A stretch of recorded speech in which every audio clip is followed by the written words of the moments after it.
Lamont Paris sort of setting the parameters for what he expects from his team in the future. This is obviously a lost year, and the story now has become G.G. Jackson. Unfortunately, everybody watches his every move.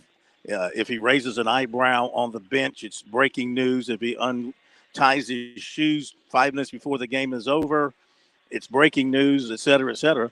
And, it is a little disconcerting to everybody around the program that your most marketable and your marquee player seems to be checking out at this particular point. And, people want to cite his youth and all that. And I don't disagree. He's a young fellow.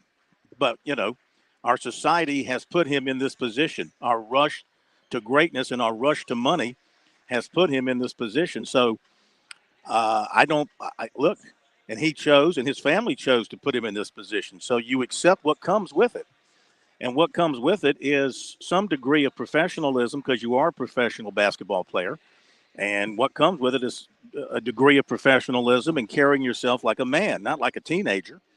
And unfortunately, that part has sort of checked out with him. And he's reverted to his high school days, I guess, where he wants to hang out with his buddies and behave that way. And you can't tell me it doesn't affect the team. Lamont Paris said he doesn't pay attention to what happens on the bench. He's too busy coaching the players. But you got to believe as the head coach, you better be aware of what's happening on your bench. You better be aware of what's happening in your locker room. You better be aware of what's happening with them on social media. That's part of the job these days. Well, and the other issue, and there are several in this, Phil, and I think you're right about the fact that he may have checked out, and it's unfortunate. And Lamont Paris is in a tough position. And I thought it was interesting that some of the players last night in postgame, they're still going to bat for him and talking about he's part of this team. We're still behind him. So at least he hasn't totally lost, at least publicly, the support of his teammates on that USC roster. But Lamont Paris is in an impossible scenario right now. He's still their best player when he shows up to play. The problem is the last couple of ball games, since he has not come off the bench, since he has not started and is coming off the bench, he's basically pouted and not played well and been pulled out of the game, with the exception of a couple of weeks ago when he was a key cog coming off the bench and gave them a chance in Missouri. But the last couple of ball games, it's almost as if you're not going to start me, I'm not going to give that kind of effort anymore. And it's unfortunate. So what do you do if you're Lamont Paris? All right, I'll bench him, see if that'll get his motor running, get him upset, make him understand what I need from him. And it's almost backfiring. And let's face it, if it were you, Pat, or I on that team in this same scenario, we'd probably be kicked off the team by now. But this is an NBA prospect, and you can't run him off because that'll be the storyline the rest of the year. Well, Lamont Paris ran off the best player at South Carolina in years. I mean, I feel bad for him in that scenario, trying to keep the team together and trying to coax as much out of Gigi as he can, but he's just not getting anything. And Gigi's earning the amount of minutes he is getting to play right now. He played 16 minutes last night, accounted for 2 points and 1 rebound. I mean, what is he giving you that, say, I don't know, Zachary Davis is not giving you off the bench, or certainly what Josh Gray. Josh is playing really, really well on the backboards. He's not giving them a whole lot of offense, but nonetheless, he has given them an opportunity to get on the glass much more so than Jackson is. I don't know how this plays out the rest of the year. This is a situation where Gigi's got to decide whether or not he wants to be a part of this team the rest of the season, or is he already cashed it in and he's looking at greener pastures after the season is over. Yeah. Okay, our phone number, 888-898-2525. That's the South Carolina Education Lottery lucky number. We come to you from high atop Little John Coliseum. Teams have been on the court with some early warm-ups. Some fans are already getting into the arena, and so it's ACC action tonight between the Tigers and Florida State. We'll go over the rest of the basketball schedule coming up tonight here in just a little bit. We've got high school basketball playoffs beginning tonight all across the state in some of the qualifications. In some of the classifications. Some classes start tonight. Some will start tomorrow night. So we've got high school basketball playoff action getting underway starting tonight. Should mention, in the interest of fairness, because we reported this last week when the South Carolina men's tennis team beat Clemson 7-0 to gain a point in the, what do we call it? The Palmetto series. In the Palmetto series. Yep. Well, yesterday, the Clemson women beat the South Carolina women in tennis to gain First that time in, point what, a back. decade?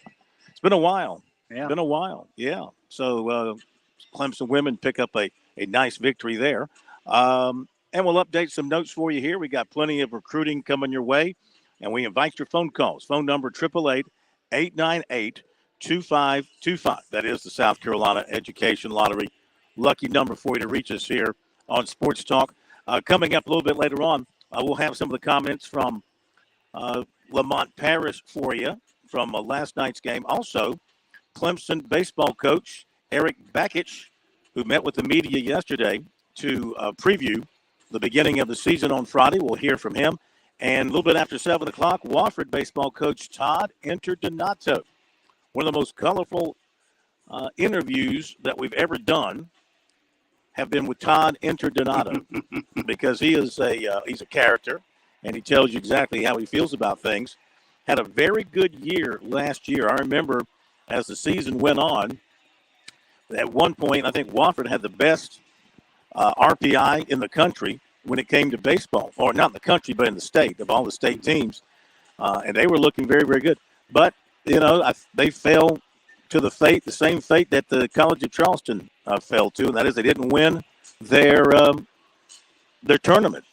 And thus they were left out of the NCAA tournament. So had a really good year last year, ended up losing 2 games to Greensboro on May 29th, 10-2 and 12-2. Wasn't close, those particular games. They finished 42-16-1. 2022 regular season Southern Conference champions, back-to-back Southern Conference champions, favored to win the Southern Conference this year, 16-4-1 in the Southern Conference last year. But Chris, just like the College of Charleston, which went 19-3 in league play last year, they couldn't beat Northeastern in their tournament, and Wofford couldn't beat Greensboro in their tournament. They ended up staying home. Yeah, it was unfortunate. We talked about them a good bit throughout the season and watched their progress, and they reminded me a whole lot of the South Carolina men's basketball team the year before the Final Four run. That team was an NCAA tournament team without the NCAA realizing it. I think Wofford's team last year was an NCAA tournament team, should have been in the field, especially if you're looking for a marquee win, a marquee series victory for a school like Wofford, or I'll take Coastal out of the mix because of what they've accomplished on the baseball field. They don't always fit this model. But you're talking about teams out of a 1 or 2 bid league at best. Wofford had a terrific series win at Dallas Baptist when they were ranked 18th in the country. That was, the first part of April. That should have been enough, along with their record. That should have been enough to get them in, despite what happened in the Southern Conference tournament. And I remember asking Coach Interdonato about that. Would you have been better off not playing the Southern Conference tournament? And to his credits, he said no. He likes the conference tournament because of the fact that it continues to make people want to play good baseball late in the season. Teams that are out of the mix that don't have much to play for may just pack it in and not give their best. But he did like the conference tournament. And I tip my cap to him for that, because that is the only reason they didn't get into the NCAA tournament was the SoCon baseball tournament last year. And those 2 losses on what turned out to be championship, Sunday? Yeah. The SoCon. Yeah, they went in there with a chance to, I think, 1 win, and they were in. They lost that first game 10-2 and basically just ran out of pitching. Lost that second game 12-2. So we'll have Coach on with us here a little bit after 7. I'll be with you guys until the top of the hour. Then I'll pass it back over to you guys, and then I'll give you an update here from Clemson, probably bottom of the hour before we sign off at 8 o'clock. And so with that, let's go to our break, and we'll come back and catch you up on some things. And our phone number, 888-898-2525. That is the South Carolina Education Lottery lucky number since 2002. More than 2.1 million lottery-funded scholarships, such as Life, Hope, and Palmetto Fellow scholarships, have been awarded to South Carolina students. Learn more about the Education Lottery's impact at sceducationlottery.com/educationwins. Playing for fun is a win for education. We're back in a moment. Hi, I'm Jim Corbett. I've been an attorney for more than 30 years. There's one thing I've learned about injury cases is you need a personal touch. You need the lawyer to get to know you and describe your damages. You don't want a case manager talking to an insurance company, then talking to you, and then talking maybe to a lawyer with limited experience at the last minute to try to settle a case. I talk to you, I find out what your case is about. Jim at JimCorbettAttorney.com. Jim at JimCorbettAttorney.com for your injury cases. Score a touchdown with Founders Federal Credit Union. With services like Founders Online and the Founders app, you'll enjoy all the perks of a big bank with local personalized service. Not a member? Joining Founders Federal Credit Union is easy. Visit RelaxJoinFounders.com or one of our 37 convenient locations to see if you qualify for membership. Relax with Founders. Terms and conditions apply. Founders Federal Credit Union is federally insured by NCUA.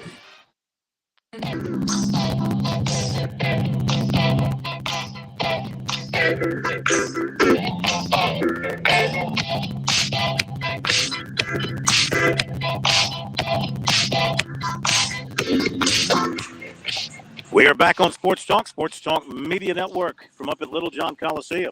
Clemson, Florida State going to be tipping it off a little bit after 7 o'clock. Tigers are 18-7, 10-4 in the ACC. Florida State is 8-18, 6-9. Lost 5 of their last 6. That one win was over Louisville. So does that really count? The Tigers have lost 3 in a row at Boston College, home to Miami, and at North Carolina. So all of a sudden, they've kind of hit the skids here. They beat Florida State down there 82-81.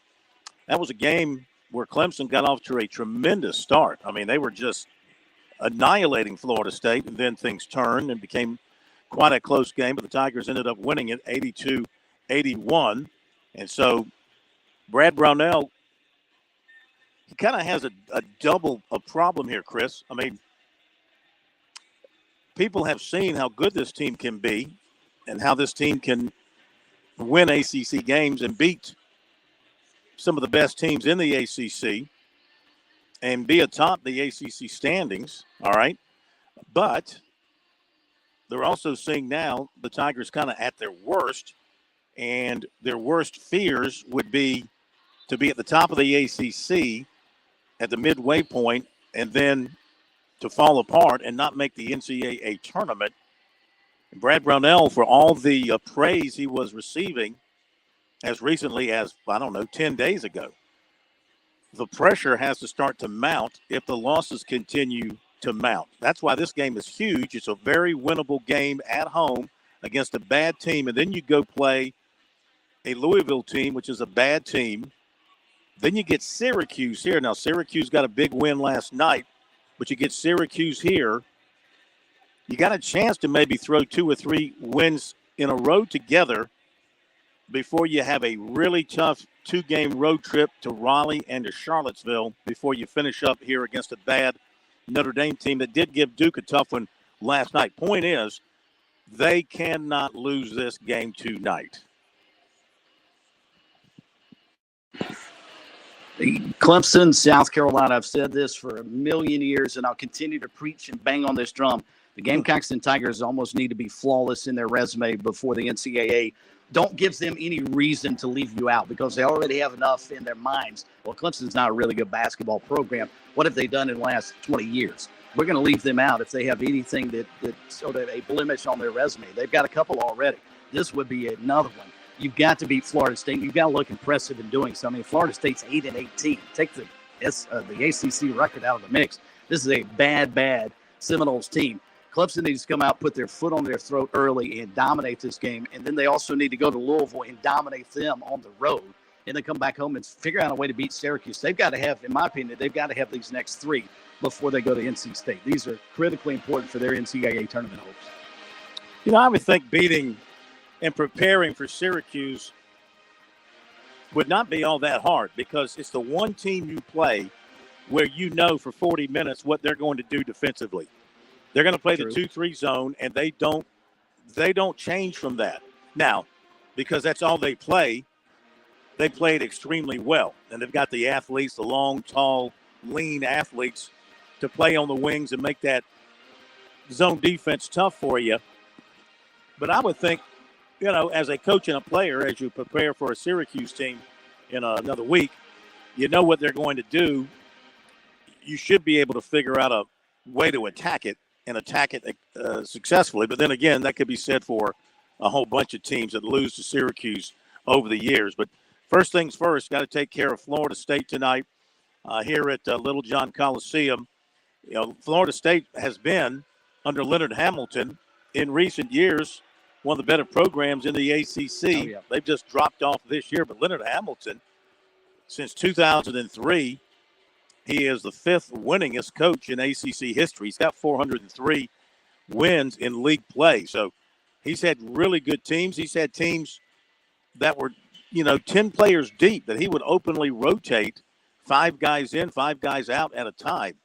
But the well dried up considerably going into this season, and they have not been good from the opening tip. I mean, they opened the season losing 4 of their first 5, and actually they lost 1, 2, 3, 4. They lost 10 of their first 12. So they dug themselves into an early hole this season, and they've never recovered. They played Newberry in an exhibition game on October the 27th and only beat the Wolves by 8 points. That might have been something of an indicator right there. They lost to Stetson to open the season. Then they lost to UCF. Then they lost to Troy. Then they lost to Florida. So they lost their first 4 real games. They beat Mercer, and then they lost the next 6. So they actually opened 1-10.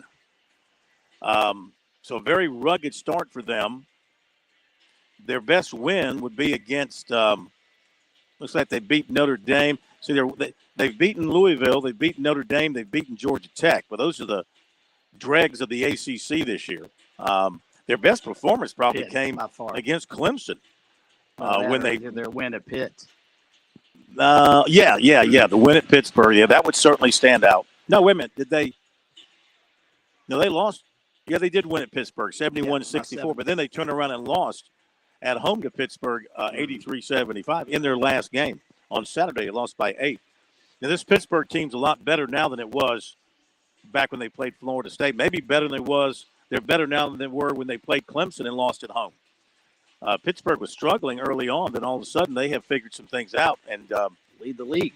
They're right up at the very top of the league right now. So, yeah, a big opportunity for Clemson here to get back on the right track and to pick up a win in ACC play.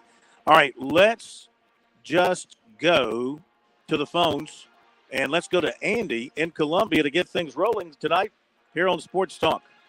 Hello, Andy. How are you? I'm doing well. Mr. Korn, you were talking last night about the rules for SEC baseball and everything with the clocks and all that. Mm-hmm. But you didn't mention if they were going to have a pitch clock or not.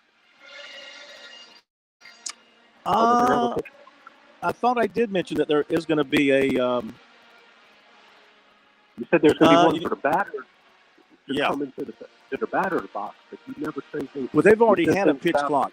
They've already had a pitch clock in SEC games. They've had a 20-second pitch clock. So where are they going to put all these clocks?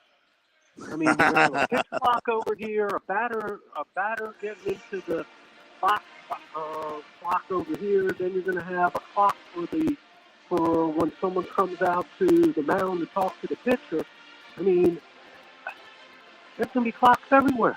Yeah. That's a very good question. I imagine it's just something the umpire is going to have to keep on the field. I can't imagine there's going to be a bunch of clocks all over the place. I guess the umpire will have a stopwatch, or maybe one umpire will be assigned to one, and another umpire will have a clock to be assigned to something else. I can't really tell you that until we see how it plays out. I can see or hear the fans now in the stands counting 1 1,000, 2 1,000, 3 1,000, counting it down. They're asking for some stuff now. Another comment, G.G. Jackson. I think the young man would have been much better off if he would be up at UMass with Coach Frank right now. I think that would be more of a coach to be able to put a little bit more of a boot up his rear end. And I think Gigi wanted to play for Frank for all that time, and I think he would have been in a much better position than that. Now, transferring in basketball, do you have to sit out a year? No, you got your one free pass just like you do in football. So yeah, Well, he could up and any of them get up and leave after this season. We got to hit the break, Andy. We appreciate the phone call. We'll be right back.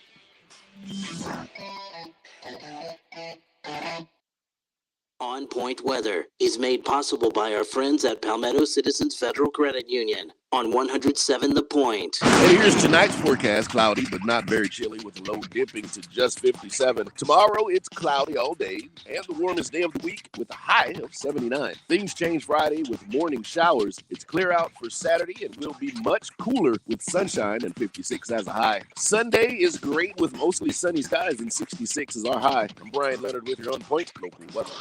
The pipes burst, you're getting the repairs done. Now it's time for your flooring. This is where the flooring department shines. We don't have a huge multi-million-dollar showroom, but we all buy from the same manufacturers. So why pay more? We're locally owned and have 30 years experience in the flooring industry, and we stand by our work. Get tremendous customer service and great pricing with the flooring department, 951-3567, or online at theflooringdepartment.com. That's 951-3567 or 951-FLOR, the flooring department.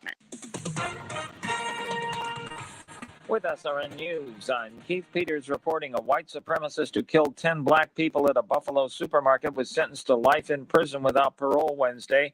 Anger briefly turned physical at Peyton Gendron's sentencing when a victim's family member rushed at him from the audience. The man was quickly restrained, and prosecutors later said he wouldn't be charged. Former Vice President Mike Pence says he'll challenge a subpoena by the special counsel overseeing investigations into efforts by former President Donald Trump and his allies. Pence says the subpoena to a vice president is unprecedented and it's unconstitutional. And he says he's prepared to take this fight into the court and, if needs be, take it to the Supreme Court of the United States. On Wall Street, the Dow up by 38 points. The Nasdaq rose 110. More details at srnnews.com. Hey, Point family, you want something different? Something unique? This is Brandon Tatum, the host of the Officer Tatum Show. We're right here on The Point Monday through Friday at 8 p.m. Following Sports Talk, we'll be the voice of and for the people. We'll inspire, we'll educate, and we'll empower you.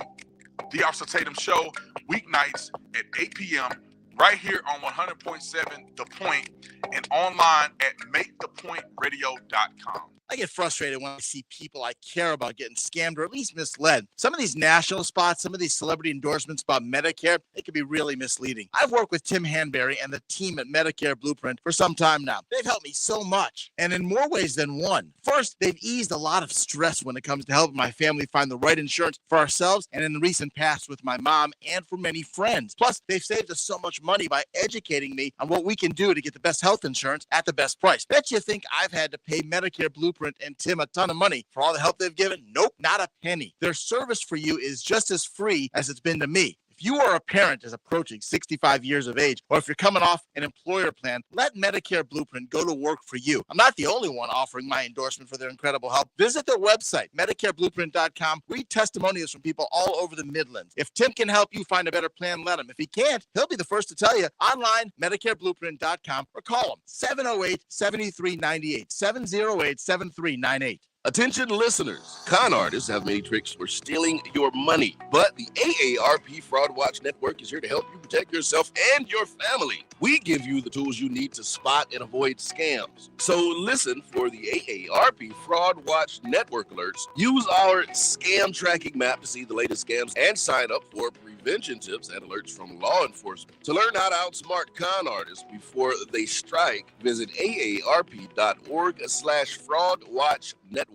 Fran Halloran here. Now listen closely to what I'm about to say. I'm a business owner, and many of you listening right now, you're business owners as well. The first rule in owning a business is this: don't waste money. I see business owners waste their marketing dollars all the time. Not me. I figured out a long time ago, 8 years ago to be exact, that spending my marketing dollars at the point was not only intentional, but extremely profitable as well. If you're a small business owner, you owe it to yourself to sit down with Kevin Cohen and ask him to create a custom marketing plan for your business. He's looking for folks just like you who believe in local to partner with him in 2023 and beyond. Trust me when I tell you, partnering with The Point works.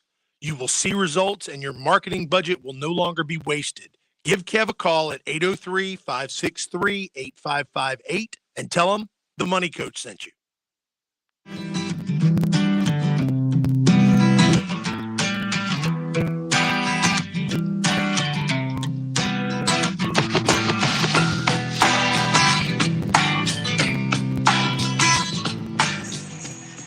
We are back on Sports Talk, Sports Talk Media Network. It's a Wednesday night. We're up at Little John Coliseum.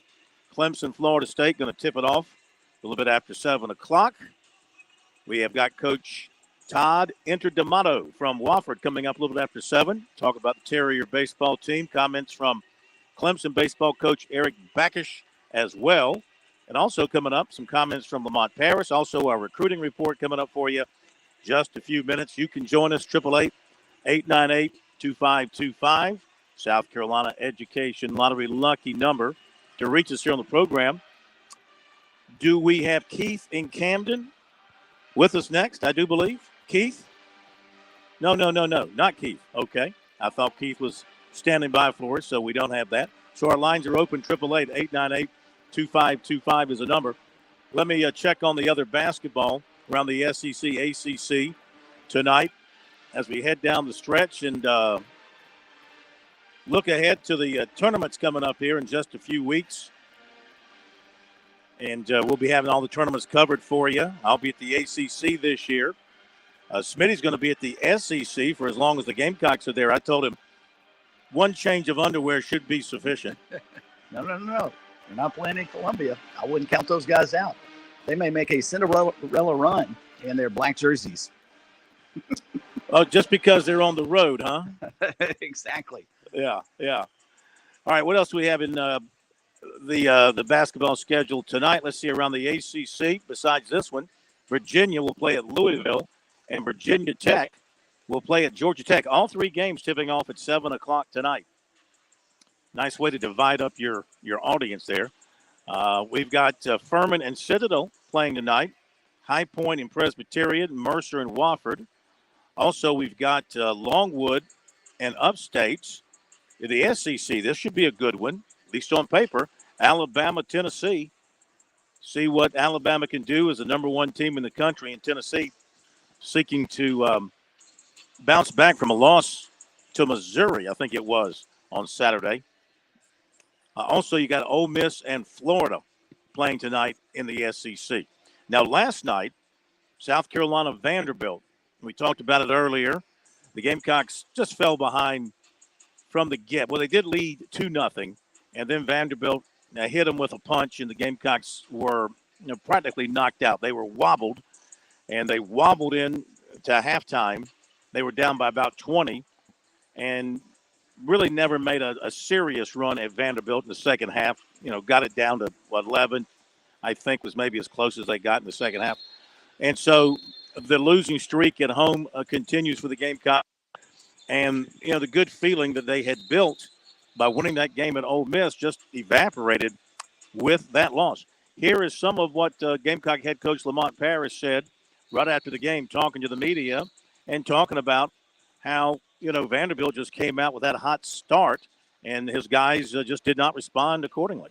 The problem is they got a lot more shots than us because they were on the offensive glass. And, if you do what we did in this game and give up 22 second chance opportunities, this is still basketball. It's just not a recipe for winning the game. But we got off to a rough start, played a poor first half. But honestly, we were fortunate for it to be 20 points at halftime, which to me, I'm excited about that. And I mentioned that to the team. After all the things that we did, there was some frustration. on guys of not playing well. We didn't attack the basket in the first half. And after all that and all the dust settled, guys, we look up and it's 20. It's only 20. 20, this is basketball. Things happen quickly, and they did in the second half. We come right out. It goes from 20 to 14 quickly, goes back up to 22, and we work our way back down to 9. So it's basketball. Guys have a hard time remembering how quickly things change in basketball. And so I did think we fought well in the second half. I was happy with what we did in the second half. And it just was such an uphill battle that it was going to take an even better effort in the second half to win the game. Lamont, in the second half, it seemed like GG was, again, real frustrated, taking off his wrist tape, kind of sitting at the end of the bench. Just what have your conversations been like with him as he's had some, off the court moments lately? Yeah, I didn't notice any of that, to be honest with you. I'm into the game, and the 5 guys that are on the court, usually, occasionally I'll spend a little bit of time with the guys that are on the bench if something in the game pertains to them. So I didn't notice any of that. But I'm sure he was frustrated. He didn't play particularly well. It happens to everyone. And, so we made I played some guys in the second half that were, my job ultimately is to try to win the basketball game and there's some buttons I get to push. I don't get to make layups. I don't get to pass it to guys, but I do get to push a couple buttons. Some of them have to do with personnel combinations that are in at the right time. A couple things that we're going to run, and we're going to be man or zone. And I thought our best chance at that point was that group that we had that started the half. We made a run. Hayden turned it over, and that ended the run. We made a couple substitutions. They went on a run. And so I subbed back, and then we started clawing our way back. And that's ultimately what it boiled down to. But guys get frustrated sometimes at poor play or whatever it is, but frustration's never great for an athlete. Once it sets in, it can be an athlete's worst enemy. Hayden Brown was in here just a second ago saying he thought it was kind of a problem with effort and will on the defensive rebounding. Did you see it that way? And if so, kind of what do you do to fix that going into these last 5 games? Yeah, some of it's determination. I mean, some of it is going after the ball, pursuit of the ball, pursuit of defensive rebounds. We talked to Josh about that 2 games ago, and then he had 10 defensive rebounds in the last game. So some of it has to do with that. Some of it has to do with our blockouts, physical blockouts and maintaining that blockout. A couple times it'll be because the rebound came off in a way that's advantage offense. That happens from time to time too. It doesn't happen to the tune of 22 second chance points very often. So I don't think that was the case. But fixing it is just guys have to make a recommitment to that part of the game.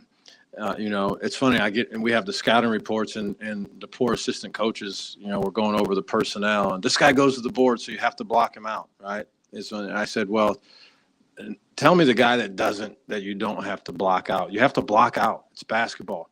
No matter what you do, no matter how good the possession is, it ends in one of a couple ways. It either goes in, right? When you're on defense, it either goes in the basket, they turn it over, or ultimately you have to rebound it. You have to rebound the basketball.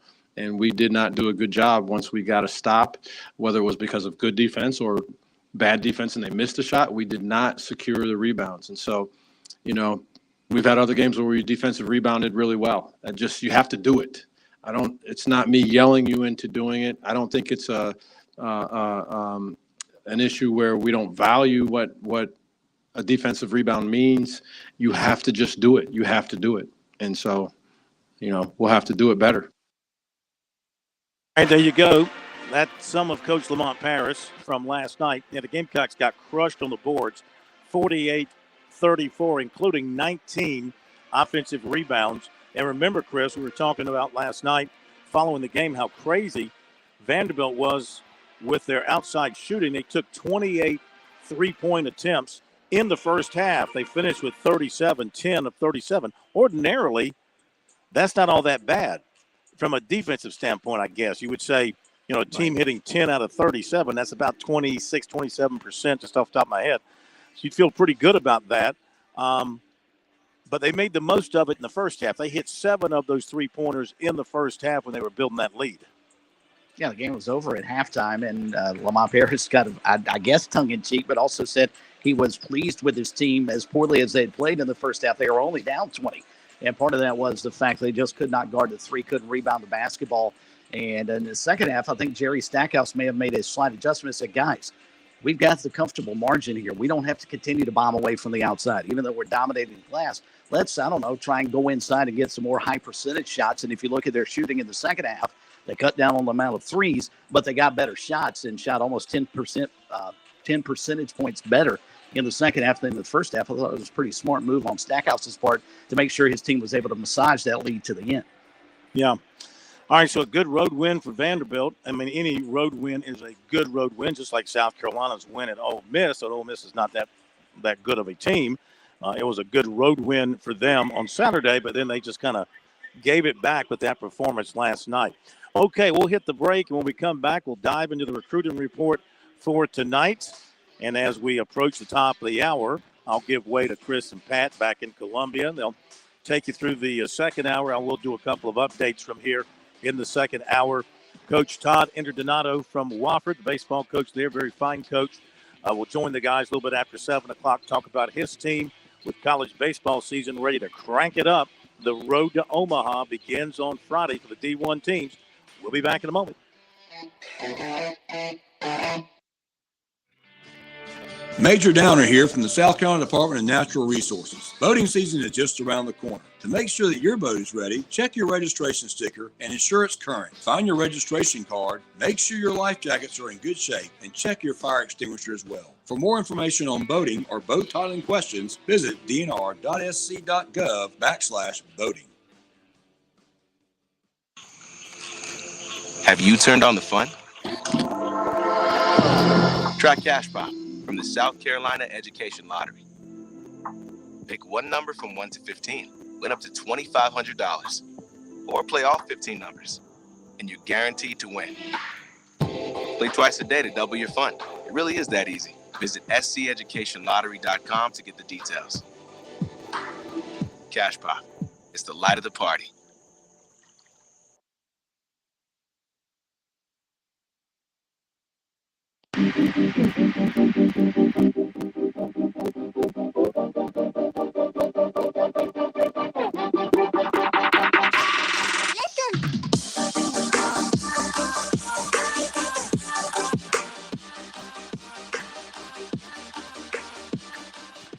Okay, to the recruiting report from here at Little John, brought to you by Seawells. Seawells, of course, has the daily luncheon buffet for you once again tomorrow, 11 o'clock till 2. And make plans to get over there and have yourself a great lunch for only $13. You know the spread is outstanding. We recommend it highly. And, of course, Friday, in all likelihood, unless Pat tells me otherwise, we're looking at a roast beef Friday opportunity for you. So put that on your calendar.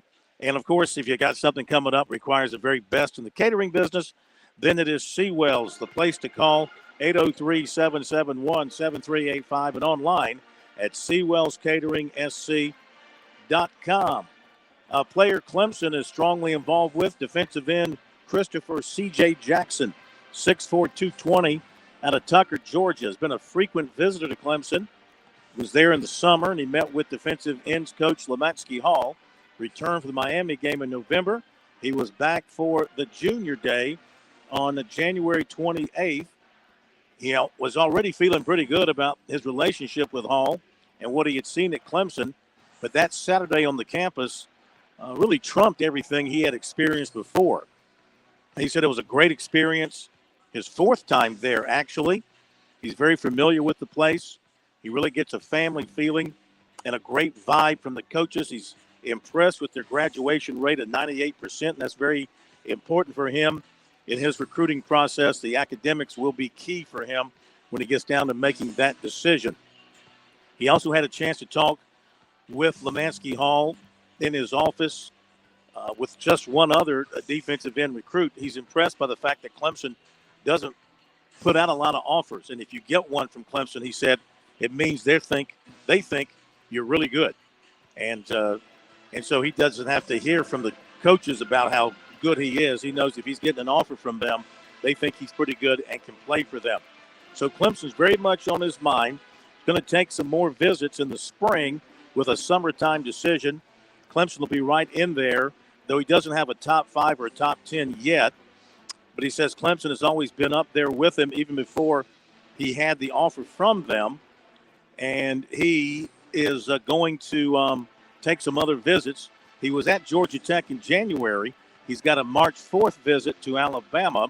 South Carolina's been talking to him, and he said he'll plan to visit there. Also Southern Cal, LSU, Georgia. Another trip to Clemson is on his mind as well. If you missed it last night, from talking to his coach at Greenville High School, offensive guard Blake Franks appears to be looking at February 20th for his commitment announcement. That's from Coach Greg Porter. That is the birthday of Frank's mother. So he wants to tie the two in together. Also, Coach believes that Franks has made his decision between USC and Clemson, with Auburn that third option. He made visits to all 3 schools in January. Big factor in his decision, maybe the biggest factor, the engineering program at each of the schools and how he felt about them individually. USC's in the top 9 with defensive end Booker Pickett of Tampa, who had 52 sacks the last 2 seasons combined. The others are Southern Cal, Louisville, Tennessee, Penn State, Florida State, Miami, Georgia, and Ohio State. USC's in the top 15 with tight end defensive end Kylan Fox of Loganville, Georgia. He also has Florida State, Tennessee, Colorado, Miami, Louisville, North Carolina, Ole Miss, Cincinnati, Stanford, Auburn, Georgia Tech, Florida, Ohio State, and Alabama. USC's in the top 10 with linebacker Xavier Hamilton of Navarre, Florida, Georgia, Arkansas, Kansas, Michigan State, UCF, Florida State, Auburn, LSU, Notre Dame, his other schools. Running back Braylon Russell of Benton, Arkansas, has USC in his top 10 with Ole Miss, Purdue, Arkansas, Texas A&M, Baylor, Kansas State, Cincinnati, Kansas, and Tennessee. Clemson target cornerback Ashton Hampton was offered by Tennessee and Purdue. Offensive tackle Jamile Allen of Buford, Georgia, who had an offer from USC, named the top 5 of NC State, Vanderbilt, Georgia Tech, Duke, and Virginia. USC target safety Cameron Michael was offered by Auburn. Another USC target receiver Courtney Crutchfield was offered by Auburn. USC target tight end Caleb Odom was offered by Virginia. USC offered 2025 corner Shamari Earls, 6'2", 180, of Chester, Virginia. According to 24/7 Sports, wide receiver Amari Jefferson plans to visit Clemson March 18th. He also plans to visit Alabama and Georgia in March, and he's looking at possible trips to Tennessee and to Colorado. He visited USC in January. Clemson target offensive tackle Daniel Calhoun told On3 he'll take official visits to Georgia June 3rd and Alabama June 10th. He also has in his top 10 Oklahoma, Florida, Florida State, Ohio State, Tennessee, Texas, and LSU. Clemson target defensive end Solomon Williams was offered by Notre Dame. West Florence safety Kelvin Hunter was offered by Auburn. Riverside defensive tackle Marcus Downs was offered by Miami. And Sumter defensive tackle Calvin Harvin committed last week to Kentucky Christian. All right, there you go with the recruiting report tonight. Brought to you by Seawells from here at Littlejohn Coliseum. Florida State is on the floor warming up, and the Tigers are starting to – they have a camera that lets you see the Clemson basketball team come out of their locker room and walk down the hallway leading to the arena. And so we're watching the Tigers dribble down that hallway and walk towards the arena. It's pretty enlightening stuff. Like the bus. They follow the bus around from the locker room at Death Valley to the hill. Same scenario. Have that camera. This is a lot calmer than all of that. I would imagine so. Are they playing laser tag in the background too? While you were going through the recruiting report, it sounded like they were having a laser tag game in the background. I don't know. There's a lot of noise out there. A lot of noise out there. Conway High School has named their new football coach.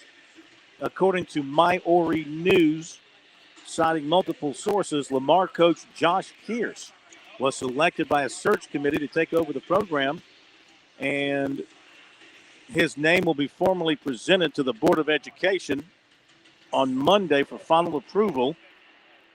So no one has commented on that. They're citing sources. Pierce has been the head coach at Lamar for just 11 months. He was their defensive coordinator prior to that. Of course, we know Lamar has an outstanding program and annually produces quality teams. So it looks like Conway has found their coach. By the way, speaking of that, we will be in Myrtle Beach tomorrow night and Friday night. Tomorrow night we'll be flying solo. In other words, it won't be anywhere important. But on Friday, we'll be with the coaches at the Coaches Clinic over at the Sheridan. What is that? Sheridan Four Seasons, I think it is. Right there on the Intracoastal Waterway.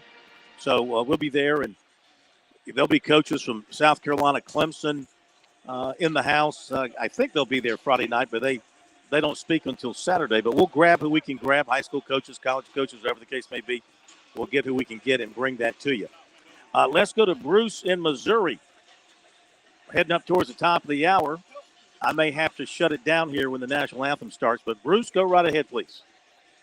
Okay, Phil, real fast. I want to do the Black History Month thing, honoring the head coach for the Gamecock girls women's basketball team. And she gets to wear her jersey when they play in the game, and that's an honor to be able to wear her jersey at the basketball game and representing the Gamecocks with that Philadelphia jersey. Anyway, also on the other side of Black History Month, there's another lady who wears her uniform every day that's allocated to her, and she wears it. They got to wear it every day. She's in housing, and she comes in one day and wearing a little pin on her lapel, and they start complaining about the pin on the girl's uniform, and finally she gets 3 warnings from administration to not wear that pin at work. Well, she kept wearing it because it was her duty to wear that pin, and they gave her a choice to either be fired or resign at the end of the month. So she decided to go ahead and resign at the end of the month because she kept wearing that pin. That was her team, and they didn't want that pin being seen during work. So I honor that lady. I cannot. Where did this happen? Where did this happen? At Clemson. This year. So you're saying she worked in housing. She worked in housing. Yeah. Up at Clemson a long time, and she decides to wear this pin on her lapel in the uniform they wear, and everybody wears tattoos and stuff. They got, they might wear jerseys underneath the uniform and showing the jerseys every now and then, but she couldn't wear the pin, so they gave her a choice to be fired or resign at the end of the month. And so she decided to go ahead and resign her position. And I'm giving her honor in Black History Month. She stood her ground. But she paid a price to stand her ground. But she did the same thing your ladies basketball coach did, Staley, when she's not going to get fired. In fact, she filled up the whole stadium with that jersey on. So thank you for letting me talk about the Black History Month. All right, thank you. Appreciate it very much. I'm going to toss it to you, Chris, and to Pat. National Anthem's about to be played here, so I'm going to go quiet, but you guys can talk about that. All right, sounds good, Phil. Enjoy the game. We'll check back in with you in a little while, Phil, at Little John Coliseum. I wish Bruce had stayed on for a little bit longer, Pat. I'd be curious what the pin is. He never referenced what pin. I didn't understand the correlation to begin with Dawn Staley wearing the Philadelphia Eagles jersey and how that was fine, but the lady at Clemson working in housing was wearing a pin and she was ultimately fired. I mean, Dawn Staley's job was never in jeopardy. I didn't quite get that correlation, but did he even reference what the pin was? I mean, was it a tiger pin? I didn't quite get that part. He did not, but actually he is still there if we want to clarify that real quick. Bruce, are you still with us right now? Yes, I'm still here. Do you mind just clarifying that? Yeah. It was the Bars and Stars pin, the Confederate flag pin. Aha. That's all. But she found out the truth about the flag, and she wanted to wear it. It is a religious flag. It's the Bars and Stars. The cross is St. Andrew's Cross. That's what that Bars and Stars is about. Okay. Well, I appreciate the clarification, Bruce. We're going to have to hit the top of the hour. I think it's fairly obvious, though, Pat. Everybody can understand why she was probably given an ultimatum there with the Stars and Bars. Regardless of its symbol, it carries a lot of weight with it, and a lot of it negative weight. Right. Yeah. So, I mean, it's fair. The correlation between that and Dawn Staley wearing the Philadelphia Eagles jersey, though, is outlandish. I didn't quite understand that at all. All right, top of the hour break. We'll come back. More of your phone calls to come. Plus, Wofford head baseball coach Todd Interdonato. He joins us after this on Sports Talk. By the way, before we do what's supposed to happen here, thank you for pushing the button. I thank you. Programming thanks you. America thanks you. WQXL Columbia, W264DF. From the Bart Fireside Studio, the solution for keeping you warm this winter. This is 107 The Point. Breaking news this hour from townhall.com. I'm Keith Peters reporting. House Judiciary Committee Chairman Jim Jordan has issued subpoenas to the CEOs of several big tech portals for documents tied to the investigation of the suppression of free speech. Bob Agnew reports. Jordan's office says he's been asking the heads of Google, Facebook, and others for cooperation, but that the companies have not adequately complied. All now have until March 23rd to hand over the documents in question. Jordan first requested the documents in December when he said Republicans had evidence big tech was conspiring against conservatives and were, quote, willing to undermine First Amendment values by complying with the Biden administration's directives that suppress freedom of speech online. Bob Agnew reported. A new survey shows fully half of Americans indicate they believe national news organizations intend to mislead, misinform, or persuade the public to adopt a point of view. The study by Gallup and the Knight Foundation also found many Americans questioning whether journalists care about the best interests of their followers. The findings dug deep into why many Americans distrust the news. American support for Ukraine is apparently softening, according to an AP poll. Correspondent Jennifer King reports respondents to the poll cited inflation, homelessness, the border, and the opioid crisis as higher priorities than providing support to Ukraine. Janice Furtado, a Democrat from Massachusetts, says she wishes we had offered more to Ukraine sooner, describing the Allies' response to Ukraine's requests as a drip, drip, drip. Shandy Carter of Big Spring, Texas, who tends to vote Republican, says she's become frustrated with the global ramifications the war has had on consumers, including gas prices and food costs. But she doesn't think Donald Trump would have handled it any better than Joe Biden, saying Putin was going to do what he wanted to do. On Wall Street, the Dow by 38 points, the Nasdaq rose 110. More at townhall.com. My brother-in-law died suddenly, and now my sister and her kids have to sell their home. That's why I told my husband we could not put off getting life insurance any longer. An agent offered us a 10-year, $500,000 policy for nearly $50 a month. Then we called SelectQuote. SelectQuote found us identical coverage for only $19 a month, a savings of $369 a year. Whether you need a $500,000 policy or a $5 million policy, SelectQuote could save you more than 50% on term life insurance. For your free quote, call SelectQuote at 1-800-940-6161. That's 1-800-940-6161. Or go to SelectQuote.com. That's 1-800-940-6161. SelectQuote. We shop, you save. Full details on example policies at selectquote.com/commercials. Bible. Former governor of South Carolina and ambassador to the United Nations, Nikki Haley, has announced that she is running for president in 2024. Ed Donahue reports. Haley joins former President Donald Trump as the only Republicans in the race so far. The former UN ambassador and former South Carolina governor told supporters if they're tired of losing, put their trust in a new generation. We're ready to move past the stale ideas and faded names of the past. Haley leaned heavily on her experience at the UN and her background as a child of Indian immigrants and spoke in hopeful terms about the country. Every day we're told America is flawed, rotten, and full of hate. Nothing could be further from the truth. Haley says America is not past its prime. It's just that politicians are past theirs. I'm Ed Donahue. News and analysis at townhall.com. I'm Keith Peters reporting. On Point Weather is made possible by our friends at Palmetto Citizens Federal Credit Union on 107 The Point. And here's tonight's forecast: cloudy, but not very chilly, with low dipping to just 57. Tomorrow, it's cloudy all day and the warmest day of the week with a high of 79. Things change Friday with morning showers. It's clear out for Saturday and will be much cooler with sunshine and 56 as a high. Sunday is great with mostly sunny skies and 66 is our high. I'm Brian Leonard with your On Point local weather. WQXL Columbia, W264DF. From the Bart Fireside Studio, the solution for keeping you warm this winter. This is 107 The Point. Ooh, you shouldn't have pressed that button. Oh. Now you get this.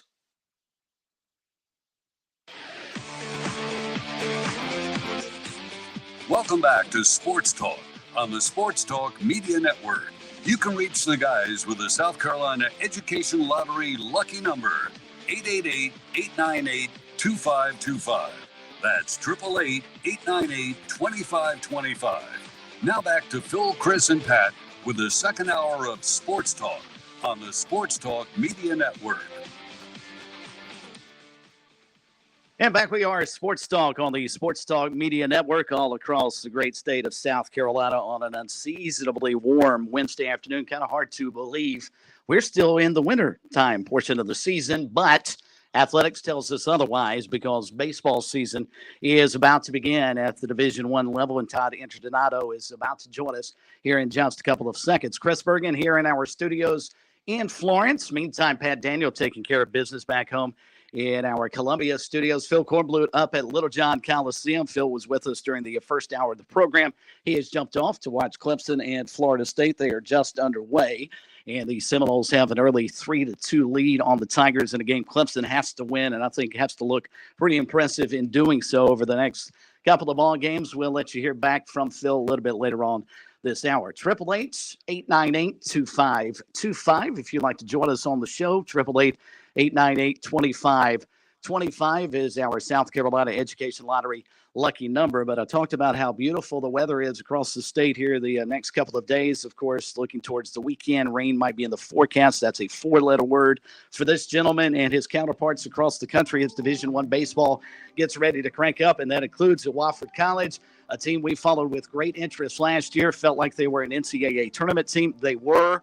The NCAA just didn't realize it. As we say hello to the head baseball coach, now entering his 16th season as the head boss of the Terriers, Todd Interdonato. Back to Sports Talk here this evening. Coach, how you doing? I'm doing well, man. Thanks for having me on, guys. Oh, it's our pleasure. Always enjoy chatting with you. So after what occurred with your baseball team last year and such a solid year coming to a bitter end, I'm sure, not making the NCAA tournament, how was your offseason and trying to retool and get back to the Southern Conference championship level you had last year? Well, the summer was pretty miserable. My wife and I said pretty regularly we never thought 42 and 16 would turn into a summer of tears and misery, but it did. But then once you get back to campus in early September, you kind of take a deep breath, for lack of a better word. You just kind of take a deep breath, reset, and say, all right, the climb starts over again. So, but we've had a great fall. We've had a great pre-spring. You guys mentioned the weather's been good, so we've been able to get a lot of good work in, and we're just looking forward to Friday. What do you like most about your team thus far? I would assume there's still some unknowns, but going into the season opener on Friday, what do you like most about your club? It's a tough group, man. This is just a tough group. I was having a conversation with a coaching friend today, and this is my 18th year here, and this is the hardest I've ever coached a team, and I think this is the hardest our staff has ever coached a team, and I feel like they've just embraced it. So I like their toughness, I like their resiliency. They seem to be confident at this point. So I would say that's what I like most about them. Todd Interdonato, the head baseball coach at Wofford College, our special guest here tonight. Wofford getting set to open up the baseball season as all their counterparts at the Division I level are on Friday. They'll host Southern Illinois this coming weekend in a 3-game set. We'll talk about the schedule momentarily. And, Coach, you talked about coaching your team as hard as you ever have at Wofford. What exactly does that mean? How hard have you coached your team? What have you done that maybe is a little bit different than what you've done in the past? I think we're a pretty demanding group. Especially when you look at what those guys have to deal with academically. Our guys aren't taking fake classes and allowed out at 11 a.m. Those guys are challenged on the other side of campus just as hard as they are on our side. But just really talking about, just putting more things in earlier, trying to coach to a higher IQ than we have in the past. Just a higher standard, a little bit higher level of expectation. A little more demanding, a little more in the details, just a little more of an edge, I guess you would say. I would tell you collectively that, I don't think this program will ever be the same after everything that transpired last year. And, we've always felt like the little brother. We've always felt like, we're not taking that seriously because we're at a high academic school and we're a mid-major school, and that proved to be right on a national stage last year, being left out. And I can tell you, man, our guys are pissed. like they're pissed. Like there's nothing like, oh, that was a great year. Oh, shucks, we just missed out. I mean, there's a lot of MFing and, a lot of bitter feelings, and a lot of those guys are still here. And I don't feel like a lot of them have let go of it. I can't blame him, Coach. I feel the same way. I was so disappointed that your team did not get qualified for the NCAA tournament, not just the record. And I was talking with Phil about this earlier, and we certainly referenced it last year. You had some quality non-conference wins, most notably that series victory at Dallas Baptist. Did you ever get an explanation from anybody on the committee? My guess is probably no, as to what was the biggest blemish on your resume. I never asked. I never asked. I got a phone call from, the committee members, the head of the committee, and they I think the line from was, hey, we really appreciate you handling this professionally. And I think my line was, I have not handled this professionally. I just didn't call you and let you know how I handled it. So, I just, look, I think you don't get an explanation because everybody knows it's the logo.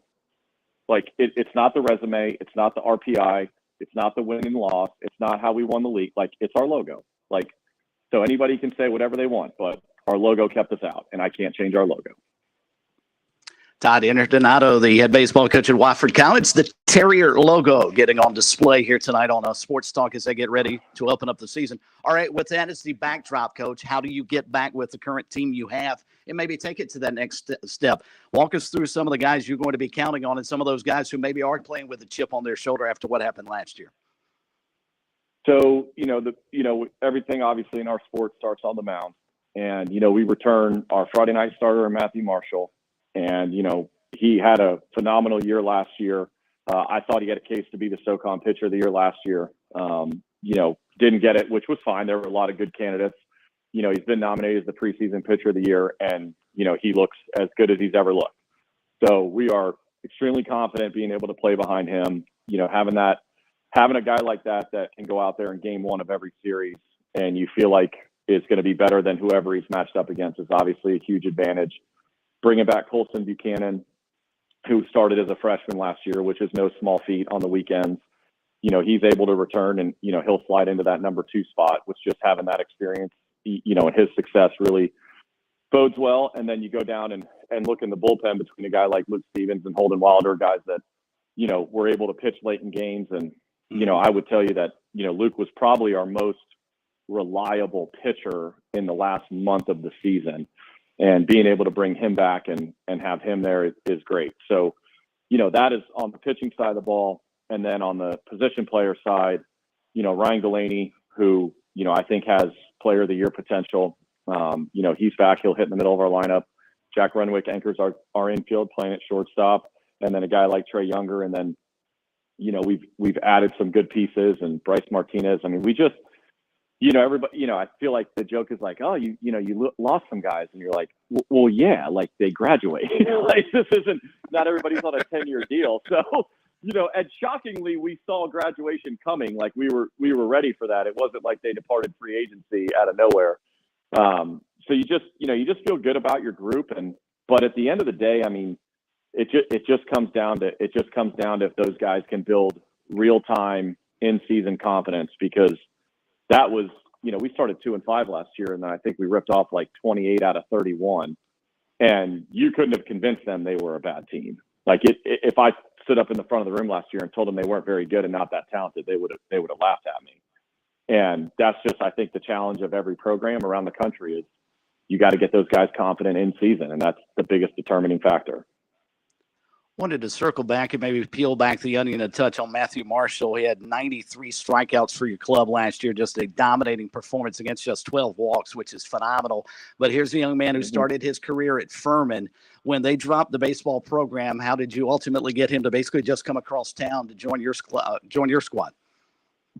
Well, being a local kid, from right here in the upstate, we certainly recruited him, knew about him, knew who he was, knew his family. And then, obviously it worked out where he went to Furman, which, obviously is a great choice. And, Brett Harker and I are neighbors and good friends. So he went to play for a great dude. So you couldn't, you're just like, yeah, like he goes to Furman, like, okay. Like, he didn't go to Wofford, he went to Furman. Like, so you're okay with that. But then it was, when that program was dropped, I mean, we could have a whole segment on how much, how ridiculous of a decision that was and how they got there. And I still can't believe it's even a real thing. But it was just so bizarre because, I called Brett, immediately and, just, hey man, you okay? What can you do? And this and that. And he's still in shock. And the next day he calls me, he's like, hey man, here are the guys I think you need to recruit. And I'm like, wait, what? And he goes, yeah. Like, and I go, like, I'm not even ready to talk about that. He goes, I am. And he's like, I just, I want to help these guys and whatever. And, his was the first name that came out. He's like, look, man, I know you know who he is. And Matthew hardly pitched at Furman. I mean, he was there for, 15 games. I mean, we played 17 games. I don't even know what Furman played that year. I'm assuming something similar.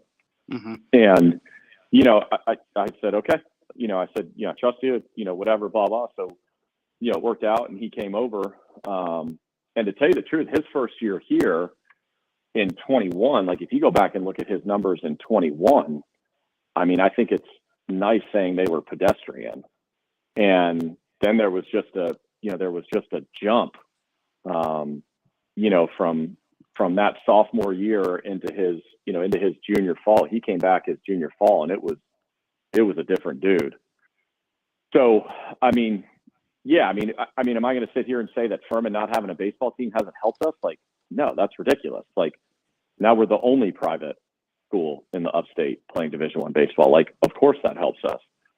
But if you'd ask me if I'd rather have them there, like, yeah, I'd rather have them there than not there. Because I think it's a travesty that Furman doesn't have baseball. Coach, SoCon's already a tough enough conference, and you guys seem to have a tough non-conference schedule each year. So this isn't exactly new, but just looking through your schedule, I see non-conference games, Michigan State, Georgia Tech, Wake Forest, at Tennessee, which really stuck out to me. You guys are predicted to win the conference, to win and get that automatic bid. And again, this is all just projections. D1 Baseball has y'all projected currently as the 4 seed in the Gainesville, Florida region, so down there with the Gators. Even if you were to win the conference and have this tough of a non-conference schedule, does that still feel like a bit of a slap to you? Going back to what you mentioned a moment ago with you can't change the logo. If you guys were to win the SoCon, beat some of these big-name non-conference teams, and still only get a 4 seed in Florida, how would you feel about that? Well, let me tell you what those projections mean, okay? Those projections mean absolutely zero, because I'll tell you going into Sunday morning, we were projected as a 2 seed on Baseball America.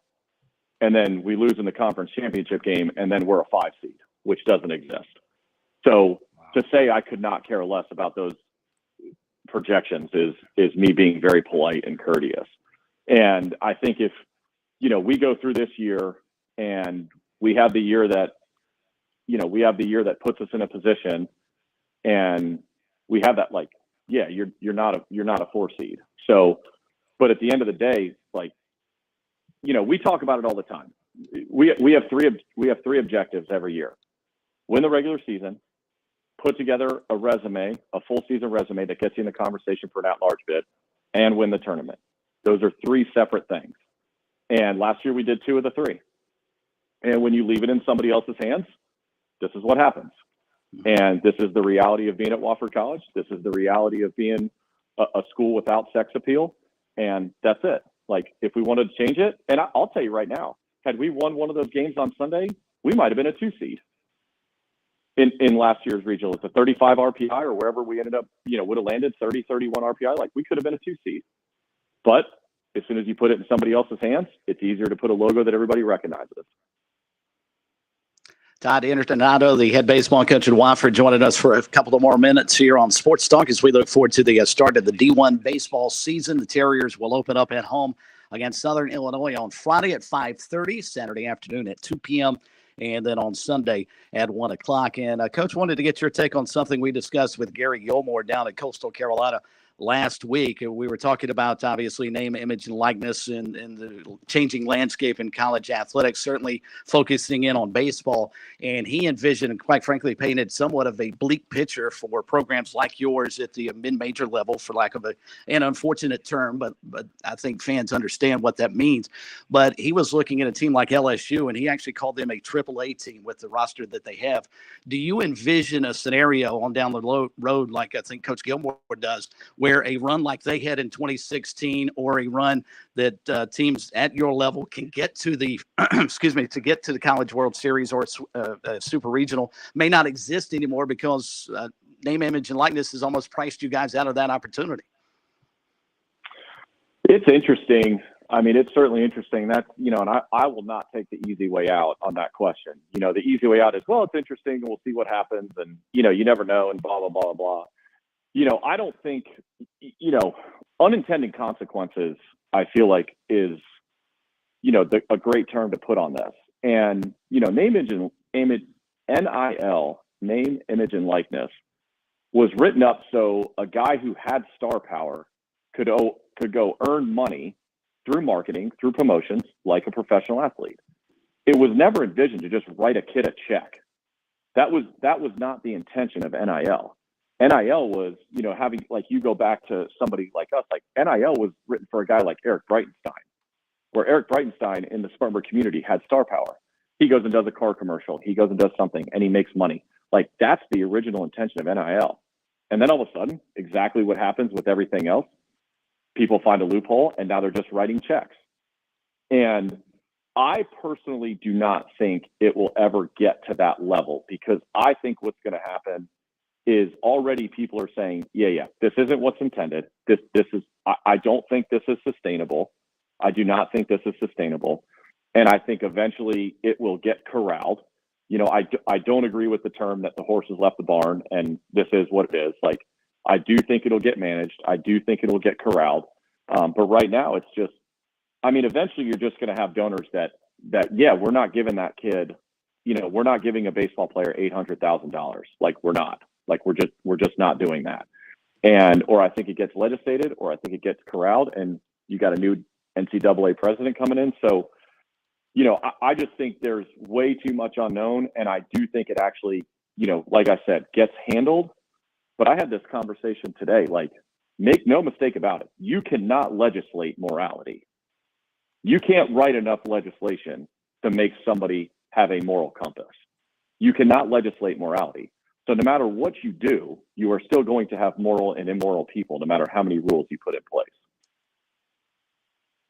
Todd Interdonato, the head baseball coach at Wofford College. If there is a team, if you don't have a team in the state that you root for regularly, folks, pull for that Terrier logo, because these guys are awesome. They deserve to be in the NCAA tournament last year. And, Coach, we wish you all the best. Hopefully we don't have that same discussion at the end of this season. Let's talk about you guys being in the NCAA tournament come June.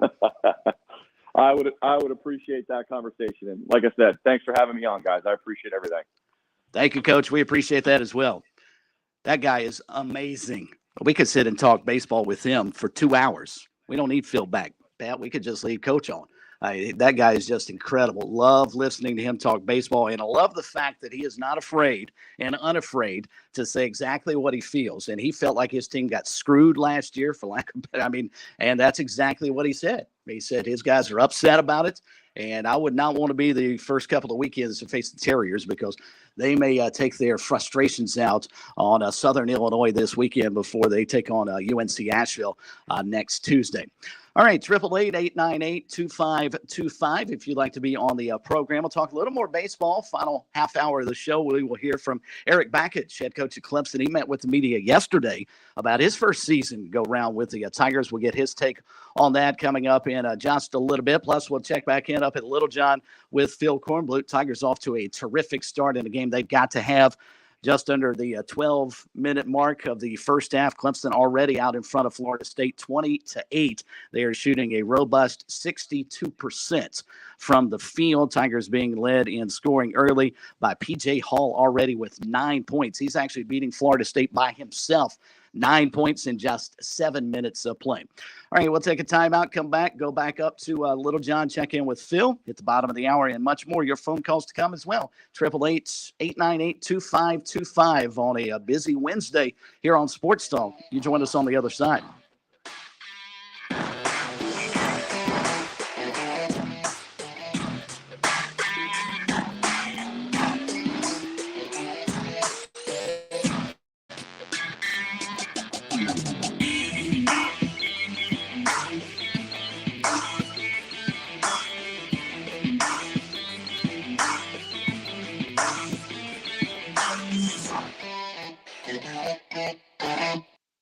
Show your team pride wherever you go with Founders Federal Credit Union's collegiate debit cards. Get your University of South Carolina and Clemson University debit cards at any Founders office or by calling 1-800-845-1614. Plus, our debit cards are digital wallet ready, so you can pay however you please. Not a member? Visit RelaxJoinFounders.com or one of our 37 convenient locations to see if you qualify for membership. Terms and conditions apply. Founders Federal Credit Union is federally insured by NCUA.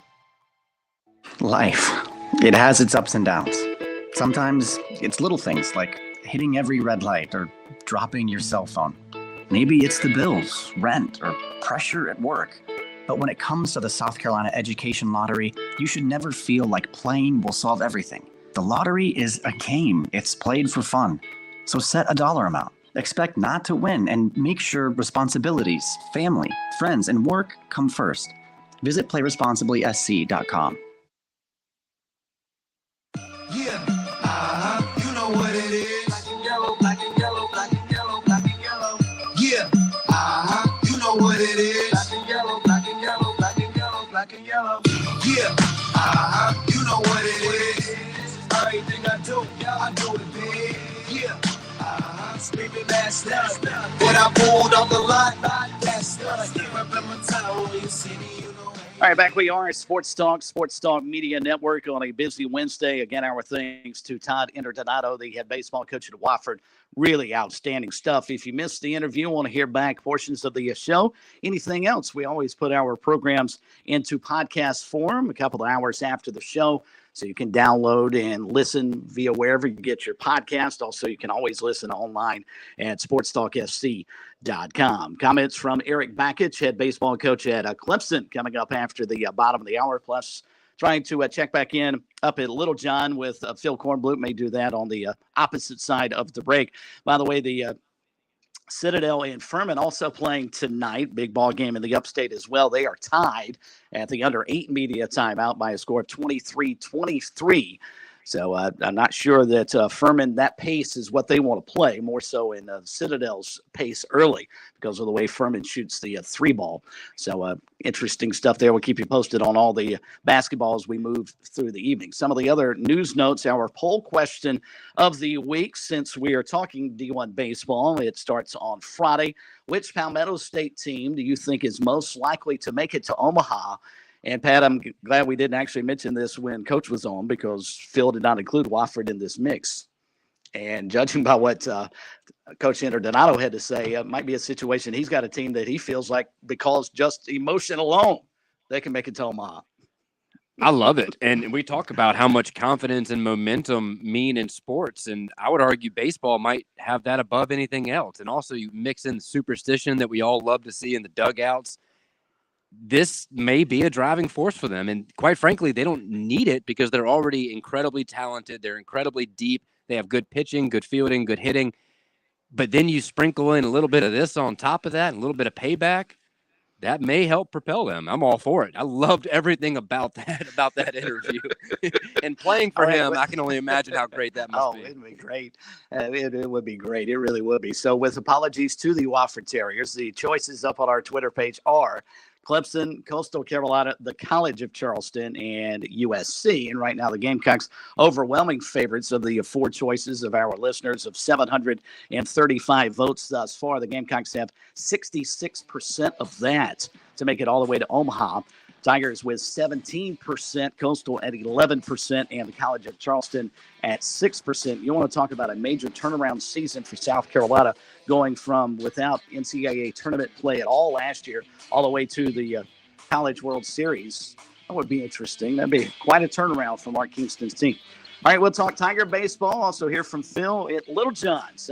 Final half hour, rather. Sports Talk is up next.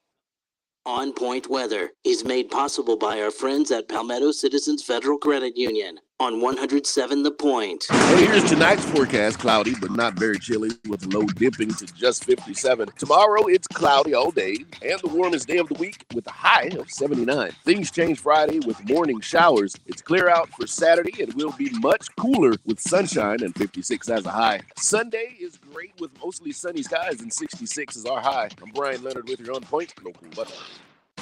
Hey, it's the Cigar Militia. We want to thank the Midlands for a wonderful first year. Thank you for helping us grow. We had no idea we had so many good friends out there. One thing I love about the cigar culture is we all have our favorite brands, but we're also willing to try new ones too. Come in and get your old standby or have one of our knowledgeable staff members walk you through the humidor to your new favorite. We're at 1410 Colonial Life Boulevard in the same plaza as the Melting Pot Restaurant. With SRN News, I'm Keith Peters reporting. An Illinois grand jury on Wednesday formally indicted the father of a man charged with fatally shooting 7 people at a 4th of July parade in suburban Chicago. The indictment charges Robert Cremo Jr., 58, with 7 counts of reckless conduct. Prosecutors have said he helped his son Robert Cremo III obtain a gun license years before the shooting in Highland Park, even though the then 19-year-old had already threatened violence. A new survey shows fully half of Americans indicate they believe national news organizations intend to mislead, misinform, or persuade the public to adopt a point of view. The study by Gallup and the Knight Foundation also found many Americans questioning whether journalists care about the best interests of their followers. On Wall Street, the Dow by 38 points. More details at srnnews.com. Loyalty is an important quality, but it's not a given. It's earned. Shooter's Choice has earned the loyalty of people around the Midlands because they have great customer service, tremendous selection, and they've been the local guys for more than 30 years. And that should matter to you. If you're looking for the right firearm, ammo, AR accessories, even a gun safe, visit the folks at Shooter's Choice on Sunset Boulevard in West Columbia. This is where you'll find the experts, the folks that actually shoot, they hunt, or visit a big box store where you'll never see the same person twice, where their only expertise comes from watching some YouTube video. Shooter's Choice has the top brands. They offer classes to make sure you develop proper safety technique and skills. Most of all, they offer the best quality products at fair prices sold by good local people. If you can't make it to the store, you can visit online, shooterschoicesc.com. They're also on Facebook and Instagram, or they're waiting for you at 944 Sunset Boulevard in West Columbia. Make it your first choice, your best choice. Make it Shooter's Choice. Hey, Point family, you want something different, something unique? This is Brandon Tatum, the host of the Officer Tatum Show. We're right here on The Point, Monday through Friday at 8 p.m. Following Sports Talk, we'll be the voice of and for the people. We'll inspire, we'll educate, and we'll empower you. The Officer Tatum Show, weeknights at 8 p.m. right here on 100.7 The Point and online at MakeThePointRadio.com. Dave Ramsey here. Do you want your money to work for you rather than you working for your money? Go see my friends at Palmetto Citizens Federal Credit Union. They're not a mega bank and have been serving the Midlands since 1936, offering good old-fashioned customer service and free services. They'll look out for your financial well-being. With 14 locations, check them out today at palmettocitizens.org. Federally insured by the NCUA. Hi, this is Kevin Cohen. I'm the owner, the general manager here at The Point. One of the most valuable lessons I've learned is to partner with great people. To that end, I'm looking to partner in the upcoming months with like-minded business owners, people who want to grow their respective businesses. Would you consider meeting with me in the very near future to discuss how The Point can partner with you so that you can exceed your own expectations in the coming year? Let's sit down over a glass of tea, a cup of coffee. Let's talk about how your business and my business can work together to meet our collective goals. I'm not looking simply for advertisers. I can find them by simply cold calling people a few times a week. What I'm looking for are business partners who share the vision that I have for my own small business. That vision is very simple. Local businesses need to support local businesses, period. If you have an interest in telling people about your business via the radio, let's make it happen affordably and local. Call me directly, 563-8558, 563-8558. I'd appreciate the chance to meet with you. Maybe we can help each other.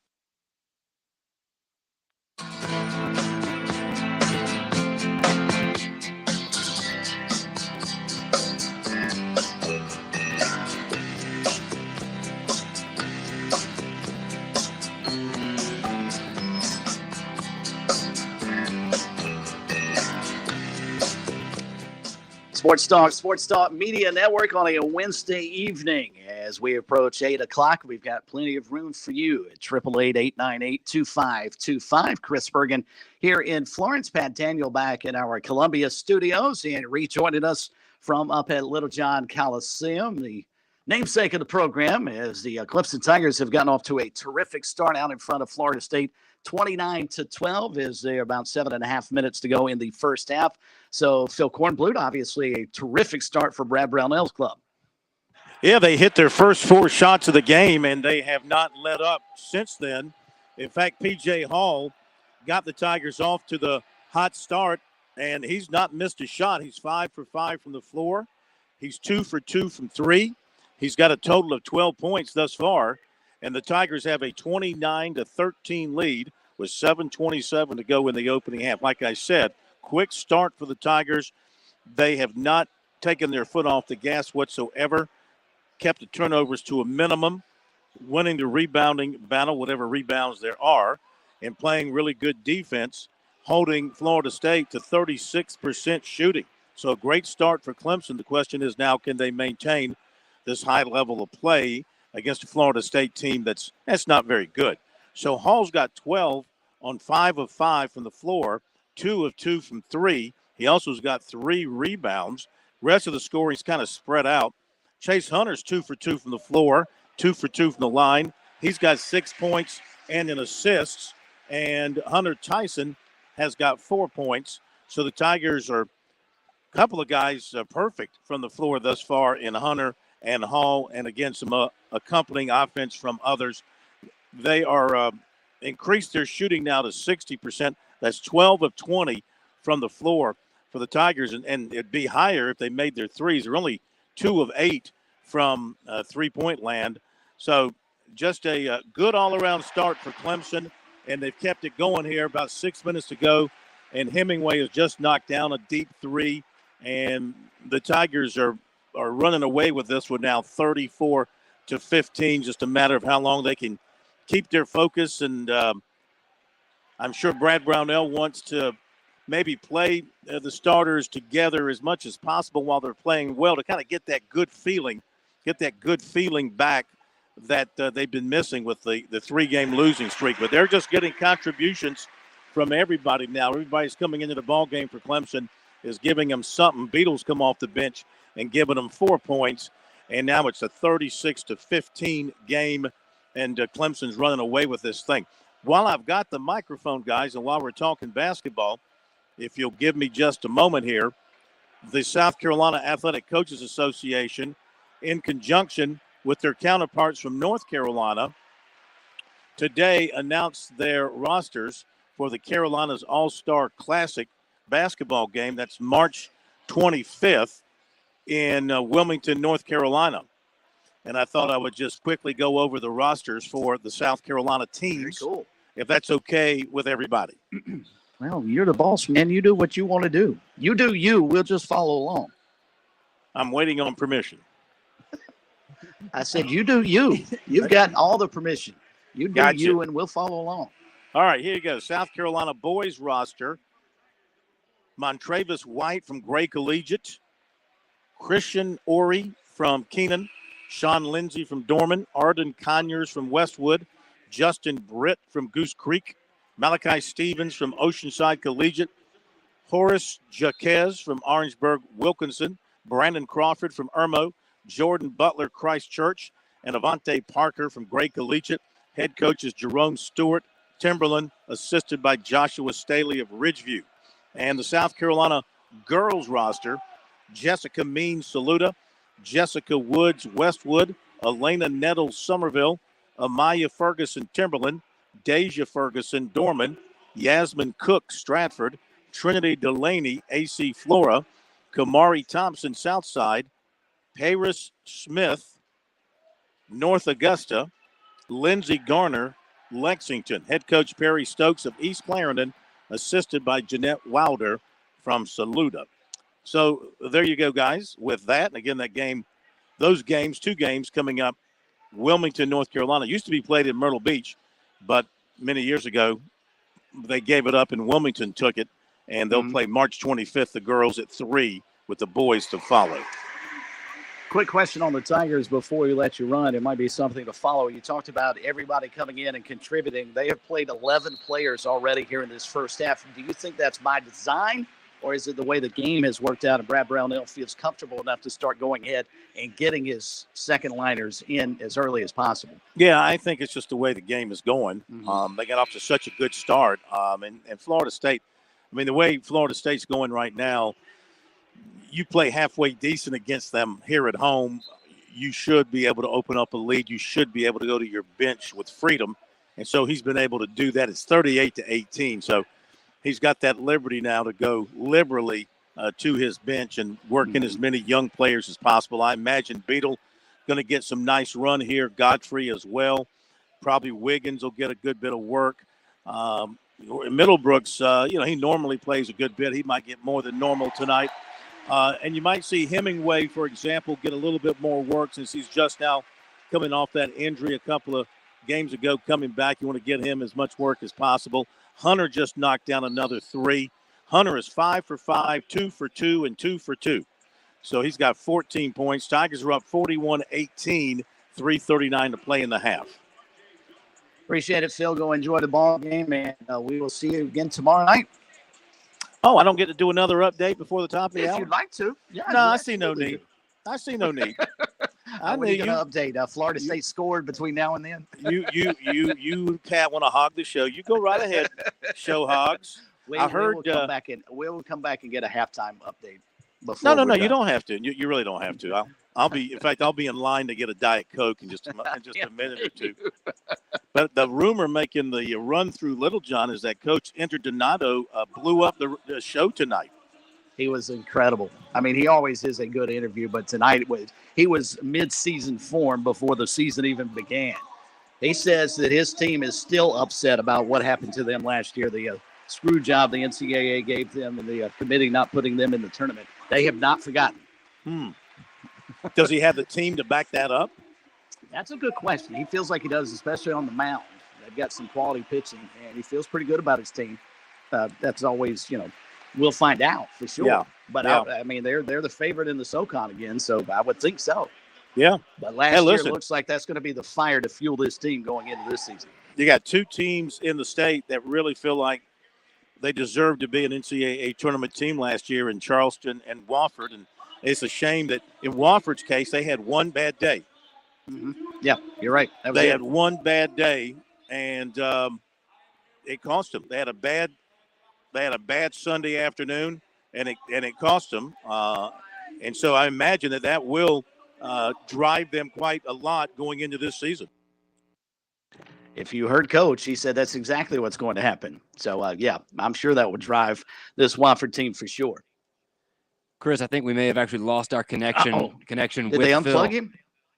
Did they unplug him? I didn't want to say that on air, but it kind of sounded like it a little bit. It did, didn't it? I'm curious if they unplugged Phil. Said you've talked enough. You're done.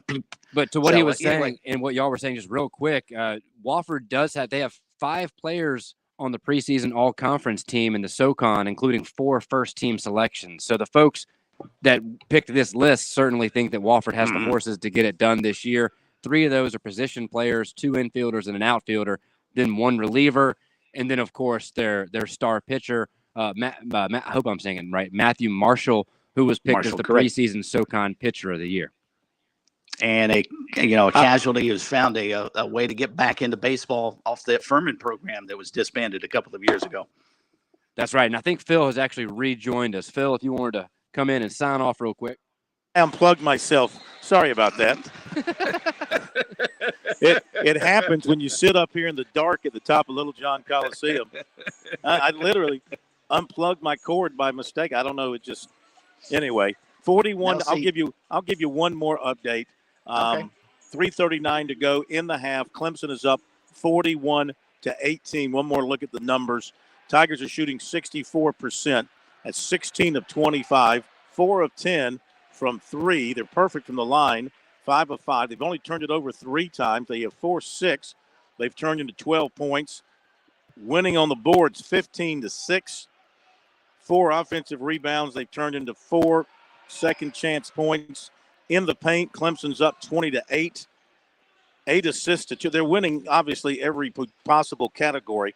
Again, you've got Hunter with 14 points and Hall with 12. Hall's out right now, but neither has missed a shot.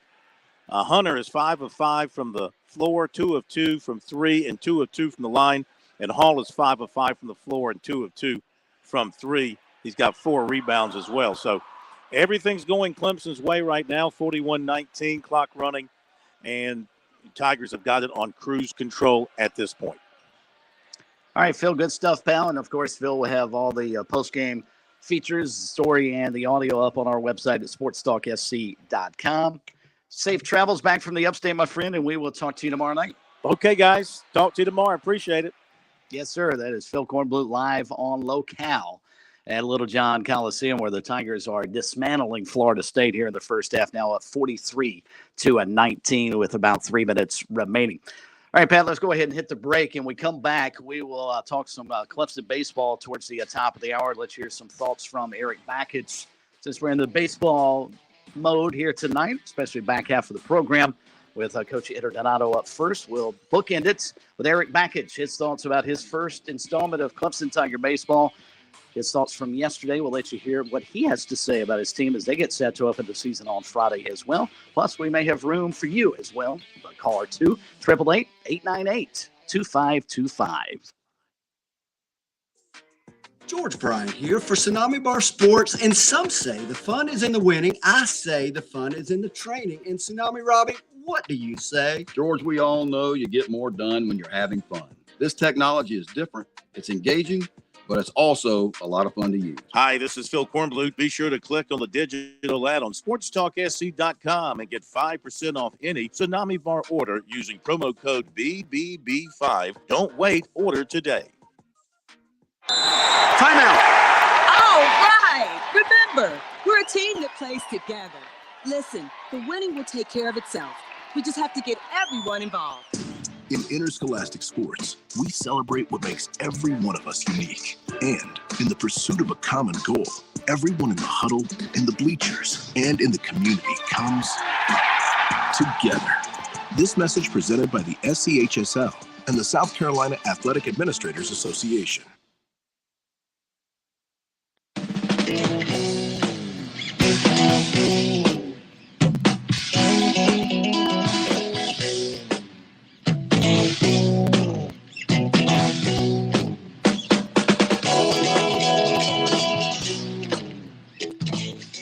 888-898-2525. That's our South Carolina Education Lottery lucky number. And did you know that since 2002, more than $2.1 million in lottery-funded scholarships, such as Life, Hope, and Palmetto Fellow scholarships, have been awarded to South Carolina students? Well, if you don't know, then learn more about the South Carolina Education Lottery's impact at sceducationlottery.com/educationwins. Playing for fun is a win for education. And Pat, speaking of the lottery, read a story earlier today. You remember the ridiculous, what was it, the Powerball that was over $2 billion?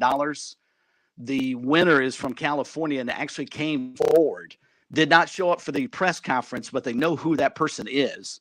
And that person accepted the lump sum, which was just under $1 billion after taxes. I think he only got 900 and something like $45 million. So the state of California won the lottery is what I'm hearing. Indeed they did. And the place where he bought the lottery ticket, how about this? You did nothing but just sell him a ticket. He got $1 million himself.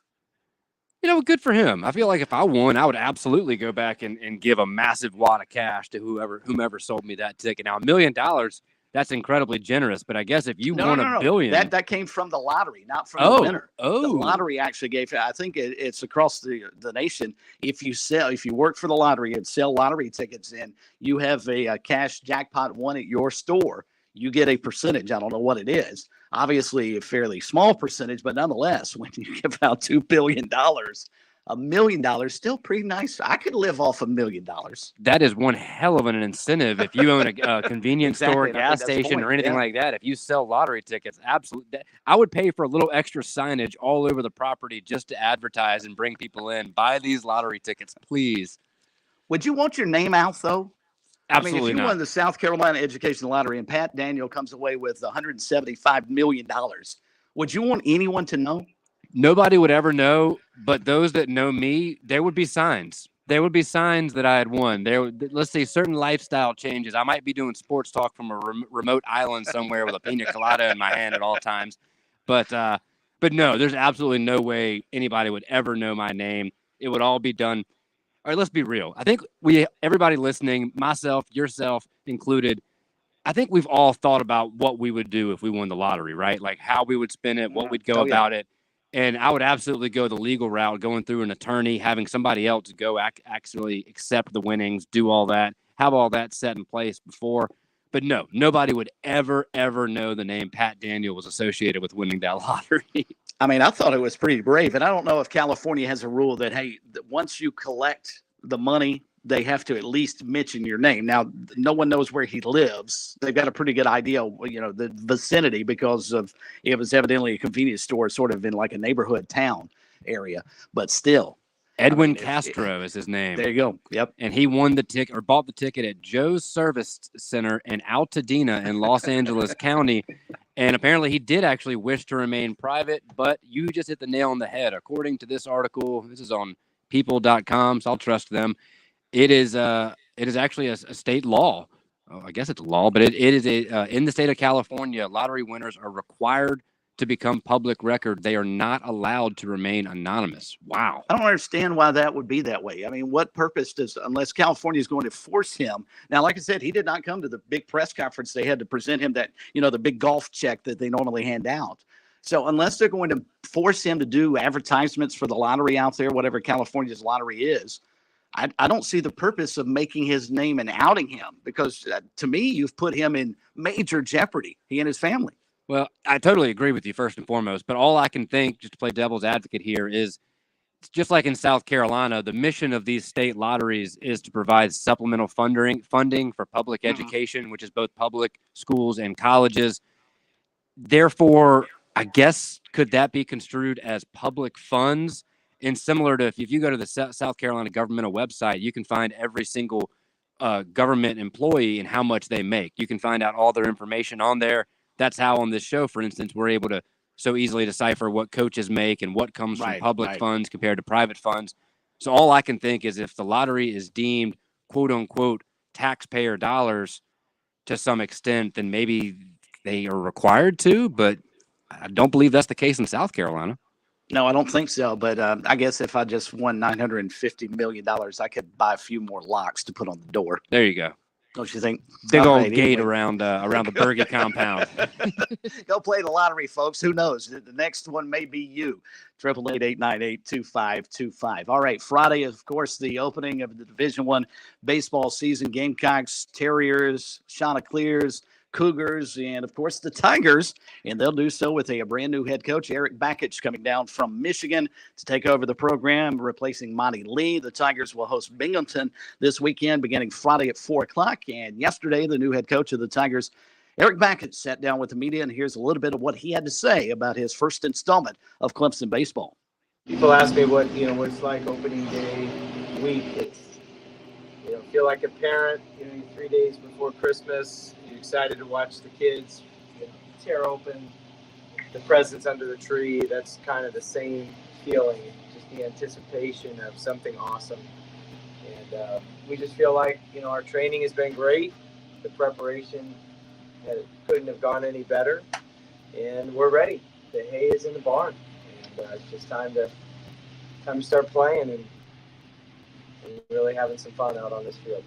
When last you visited everyone, I think your outfield was still, maybe there were some question marks there. You kind of settled into that and what the lineup's going to look like early on. Yeah, so there's 8 guys in the outfield that could all start on any given day. We had a couple of nicks and bumps and bruises last week. Collision, a sprained ankle. Will Taylor's still trying to get to 100%. So I think that's the one area of the field where we'll see the most moving pieces, if you will. And not because we're not set on it, but just because we have a lot of very good and capable outfielders that need reps. So some of it will be just guys getting back to 100%, and some of it is just trying to, as we figure out what the best 9 guys are, giving some guys some opportunities. And I said this before, we feel like we've got very good depth on this team on the pitching side and on the position player side. Those are good problems to have. So we not only have some older returning players on this team that have credentials either in this program or in college baseball, we've got some young guys that need to get opportunities as well, so they can continue to develop and they can help us win for sure. Who was involved in the collision?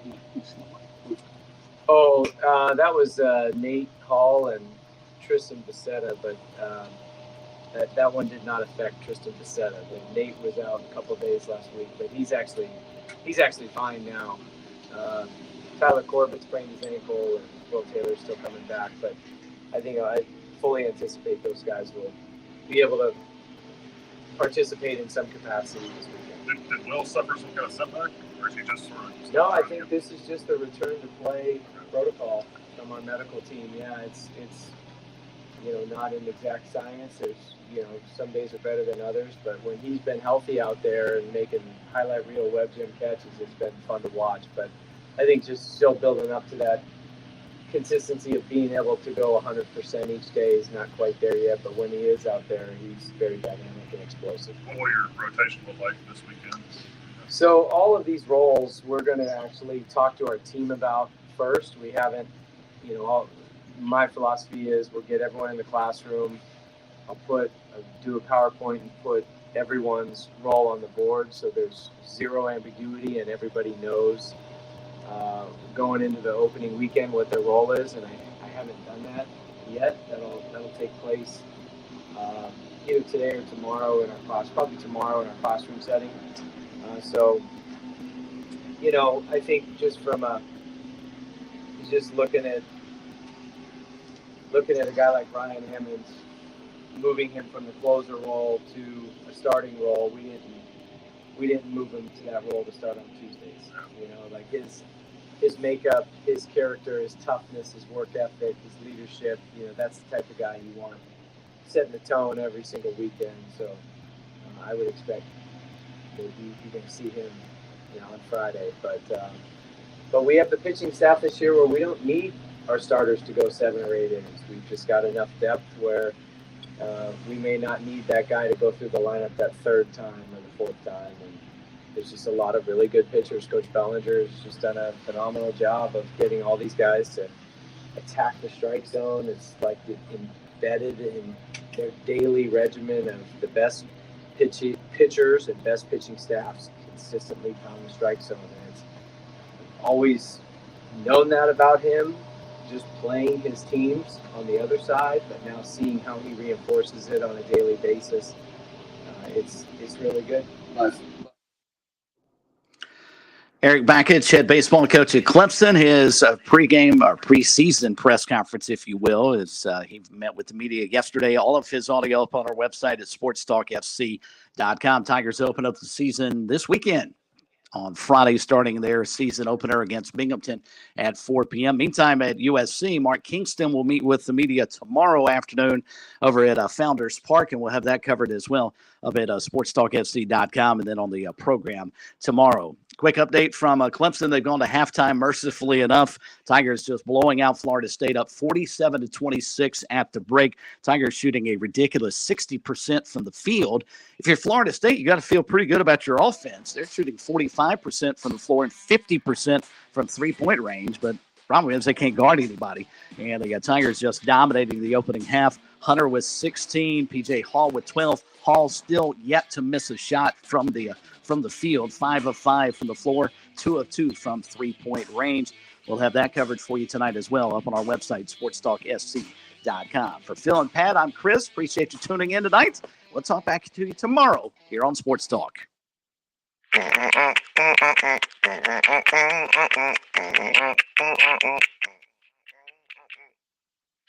will be right with you. The Point.